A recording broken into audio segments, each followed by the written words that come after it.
So what's up? Kamusta? Ayos ba tayo dyan? So nandito tayo ngayon sa may FKM motorcycle para dito sa dalawang motorcycle na to. Ito yung dalawang hybrid ni FKM. So ano nga ba to? Sulit nga ba to? Alamin nga natin itong dalawang motorcycle na to. At pagkumparay na rin natin. Let's go.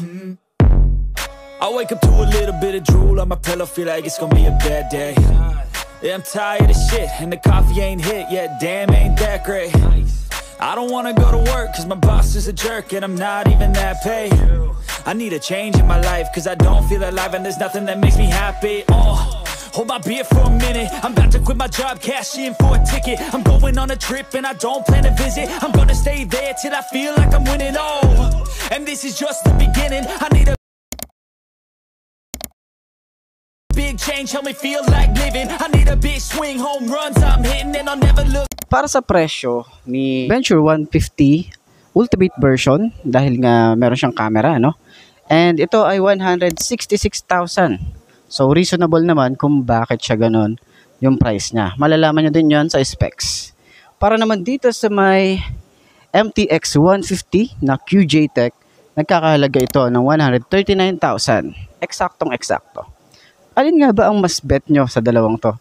Itong adventure scooter o itong pang city ride?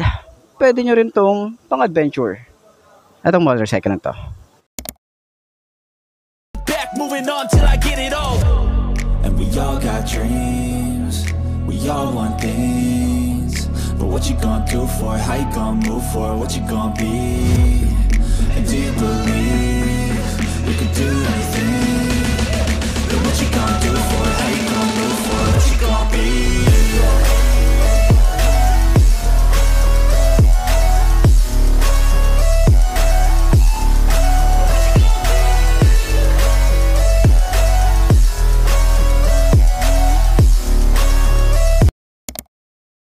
Meron din tayo ritong adjustable windshield.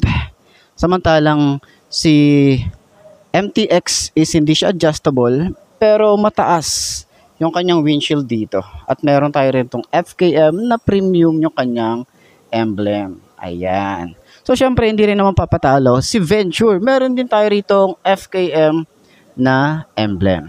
Headlight, naka LED projected bulb, 4 yan. At yung kanyang signal light is LED na rin. Venture, meron din tayong projected bulb, 4 din yan. Meron tayong daytime running light, yung signal light niya, and then meron tayo ritong camera or dash cam. Siyempre, naka-telescopic fork tayo parehas dito sa dalawang to. Naka-single disc brake tayo parehas.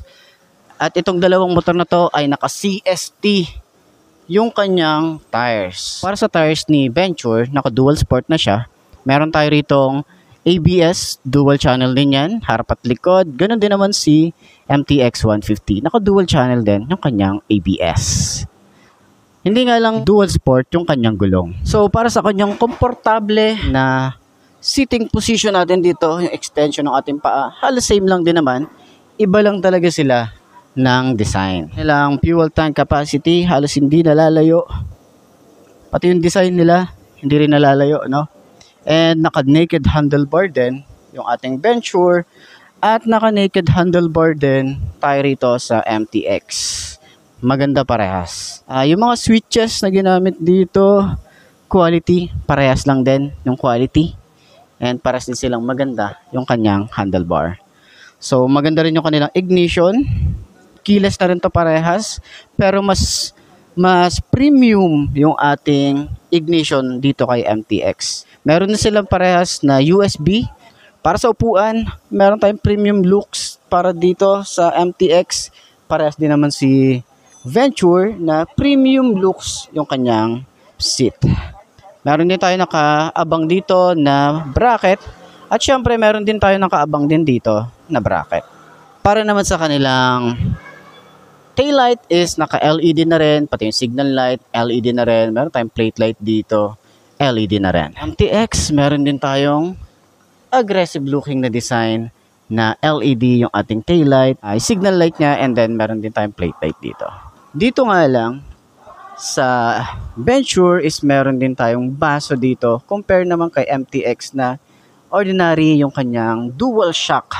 And then, paras din naman yan, adjustable. O, tire hugger, para kay Venture, mas mahaba siya compare kay MTX. Tapos pares din silang naka-liquid cooled. Maganda rin yung muffler nito, halos pares din silang maangas para sa akin. Kanyang engine, para silang naka-hybrid. Malalaman natin yan. Dito, meron tayo naka-emboss dito na hybrid na emblem. So, pares to naka-liquid cooled, 4 valve na rin, at pares nga pa lang silang merong kill switch para sa kanyang side stand. Big change, help me feel like living. I need a big swing, home runs I'm hitting, and I'll never look back, moving on till I get it all. And we all got dreams, we all want things, but what you gonna do for it? How you gonna move for it? What you gonna be? And do you believe you can do anything? Sa body design nila, parehas. Papansin nyo naman, kung mahilig tayo sa mga adventure scooter, ito talaga yung the best para dun sa mga lugar na medyo malulubak. Talagang pwedeng pang city ride, pang bundok, pwede. Ito yung piliin nyo, di ba? Sa body design pa lang, napaka-brusco, napaka-ganda ng itsura nito. Para sa akin, sulit itong 166,000 mo para dito sa Venture 150. Pero syempre, kung gusto mo naman ng kakaiba yung looks at head turner talaga, MTX 150 yung may re-recommend ko para sa inyo. And then QJ Tech pa siya. Futuristic, aggressive yung kanyang design. Masasabi natin na premium itong motorcycle na to. Halos same naman silang premium talaga. Pero ito talaga, kung sa price is 139,000 yung budget natin, dito pwede na to. Hindi din to magpapatalo sa specs na meron to. So, kayo nang bahala. Ano nga ba ang mas bet nyo sa dalawang ito?